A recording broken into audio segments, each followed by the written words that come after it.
khawatir jadi dampak ya. Iya, iya.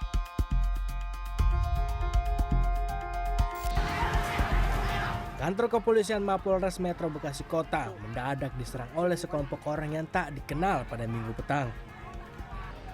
Petugas kepolisian yang dilempari dengan batu dan kayu terpaksa menembakkan gas air mata untuk mengurai dan menghalau kelompok tersebut agar tak merusak kantor Mapolres. Kericuhan ini pun membuat warga sekitar menutup akses jalan dan bersiaga menjaga kampungnya dari serangan sekelompok orang yang tak dikenal. Ya kita jadi takut juga ya, jadi waspada lah. Karena kalau jadinya antar warga itu gimana ceritanya? Iya. Sebenarnya kan masalahnya bukan malah melebar, nggak jelas gitu kan. Tapi bukan warga sekitar yang melakukan penyerangan kan? Enggak, kita di sini cuma menjaga-jaga aja. Iya. Artinya standby lah warga Iya, khawatir jadi dampak ya. Iya, iya. Sejumlah pelaku usaha di sepanjang Jalan Pangeran Jayakarta pun ikut cemas. Mereka memilih untuk menutup lapak agar tak jadi target perusakan. Terganggu banget. Terganggu? Iya. Was-was katanya. Biasanya buka setiap hari? Tiap hari. Ini tutup? Tutup baru ini. Tadi dari pagi sudah buka. Ada kejadiannya dia tutup. Karena bentrokan ini jadi tutup. Rugi dong omset? Mungkin ya pasti mungkin. Hingga Minggu malam, pihak kepolisian dibantu warga sekitar berjaga karena khawatir adanya serangan susulan dari orang yang tak dikenal. Pasca aksi demonstrasi, Car Free Day Jakarta pada Minggu pagi tetap terlaksana. Meski nampak tak seramai biasanya, pembersihan sejumlah fasilitas umum pun terus dilakukan. Warga Jakarta yang berolahraga kali ini masih dilengkapi rasa khawatir sebelum memutuskan berangkat ke area CFD. Sepi, terus ambience-nya ya, agak, karena tadi kan mau mulai lebih pagi juga kayak agak masih ada takut juga, khawatir. Di bagian sebelah sana kan masih ada kayak bubarin masa gitu kan, jadi agak panik juga sih mau ke tujuan kesininya. Harusnya kita bisa mulai jam 4 ya tadi ya, cuman tapi jadi agak siang, baru jam 5 baru kita bisa mulai. Oke, tadi sweepingnya di daerah mana Kak yang pagi-pagi itu? Daerah Petamburan situ. Minggu lalu biasanya di sini kumpul-kumpul, sekarang kita yang aduh halte kita hancur, meeting point kita gini jadi sedih sih.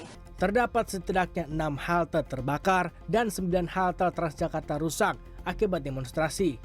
Menindaklanjuti kerusakan yang ada, sebanyak 400 personil dari pemerintahan Kota Jakarta Selatan diterjunkan ke 4 kecamatan dan 3 titik pembersihan. Salah satunya adalah di sepanjang Jalan Sudirman. 20 kendaraan operasional juga disiagakan untuk mempercepat proses pembersihan. Ya, sesuai arahan pimpinan dari tingkat provinsi, kita bersihkan halte ini supaya sedapat mungkin bisa segera beroperasi pada esok hari. Jadi beroperasi secara fungsional karena kondisi fisiknya masih rusak. Dan menghimbau kepada masyarakat agar menciptakan ketertiban ya. Karena ketika fasilitas publik ini rusak, yang dirugikan juga masyarakat. Mulai Minggu pagi, transportasi publik seperti Transjakarta dan MRT Jakarta mulai beroperasi secara bertahap. Untuk melayani para penggunanya, sepekan ke depan, Pemprov Jakarta juga menggratiskan biaya Transjakarta dan MRT Jakarta. Petugas gabungan Pemkot Jakarta Pusat bersama TNI juga membersihkan kawasan Simpang 5 Senen pada Minggu pagi. Upaya yang dilakukan untuk memulihkan kawasan dan membuatnya kembali tertata. Selain pembersihan puing dan sampah, petugas merapikan sejumlah fasilitas umum yang mengalami kerusakan. Ruang publik ya yang dalam keadaan tidak terkendali kemarin, coret-coretan, sampah di mana-mana, jalan-jalan yang membatas jalannya pada terbengkalai, ya pada berantakan, kita kembalikan kepada kondisi semula. Kabel-kabel yang berantakan juga kita rapikan. Semuanya kita ingin mengembalikan kepada kondisi awal semula.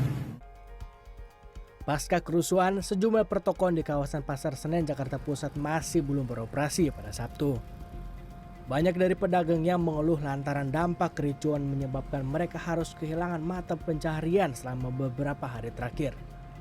Pedagang di Senen Blok 3. Jadi tutup semua ya Pak? Tutup semua imbasnya. Jadi Imbasnya. kita nggak bisa berniaga, jadi nggak bisa. Udah berapa hari Pak tutup Pak? Untuk Senen Blok 3 udah tutup kurang lebih sekitar 2 hari. 2 hari ya Pak? Ini hari Senin besok buka apa gimana Pak? Belum ada keputusan ya? Pengelola untuk buka lagi. Para pedagang berharap massa dapat menyampaikan aspirasi secara tertib hingga tak mengganggu kegiatan ekonomi di Jakarta. Melihat situasi beberapa hari terakhir yang kurang kondusif, Dinas Tenaga Kerja, Transmigrasi dan Energi DKI Jakarta meminta perusahaan memberlakukan pegawainya bekerja dari rumah atau work from home. Imbauan bekerja dari rumah tersebut dikeluarkan Disnaker Trans-GI DKI melalui surat edaran nomor E0014 SE 2025. Dari rilis yang diterima, staf khusus Gubernur dan Wakil Gubernur Jakarta bidang komunikasi publik, Syahril Raul Hakim mengatakan, imbauan WFH bagi perusahaan di Jakarta ini bersifat situasional. Menurut Ciko, penerapan kebijakan WFH menyesuaikan dari kebutuhan perusahaan masing-masing. Dalam surat edaran tersebut, juga tertulis bagi perusahaan yang sifat dan jenis pekerjaannya dilakukan terus-menerus atau memberikan pelayanan langsung terhadap masyarakat dapat dikombinasikan antara WFH dan bekerja dari kantor. Sementara itu, Wakil Presiden Gibran Rakabuming Raka melakukan pertemuan dengan perwakilan mitra pengemudi ojek online pada Minggu siang. Pertemuan tersebut sebagai upaya menjalankan arahan Presiden Prabowo Subianto untuk mendinginkan tensi situasi dan mendengarkan aspirasi. Pertemuan tersebut dilakukan di Istana Wakil Presiden Jakarta. Wapres Gibran bersama para mitra pengemudi duduk bersama mengelilingi meja bundar. Di sisi kiri, Wapres Gibran ikut hadir mendampingi jalannya pertemuan pelaksana tugas Sekretaris Wakil Presiden Al-Muktabar. Perwakilan yang hadir bertemu Wapres Gibran Rakabuming masing-masing dari Gojek, Grab, Maxim, dan InDrive. Tim Liputan CNN Indonesia.